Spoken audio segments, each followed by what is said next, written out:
જય માતાજી. ચાલો બહુ મસ્ત વાળુમાં બનાવ્યું છે, બતાવો.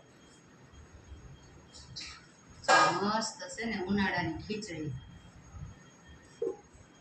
અને આ મસ્ત આટલા ઉનાળાના કાંદા લૂલો લાગે ને એટલે સુધાર્યા છે. અને કેવું સરસ બટેકાનું શાક બનાવ્યું છે.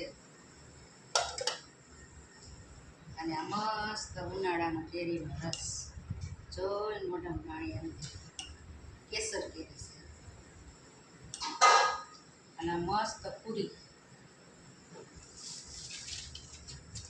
મસ્ત પાપડ. અમારા ગુજરાતી હોય ને ખાવાનું કઈ દોરું હોય જ નહીં. અને ઉનાળાની ઠંડી ઠંડી છાશ, એટલી મસ્ત છાશ છે. તો બહુ મસ્ત વાળુમાં બનાવ્યું છે.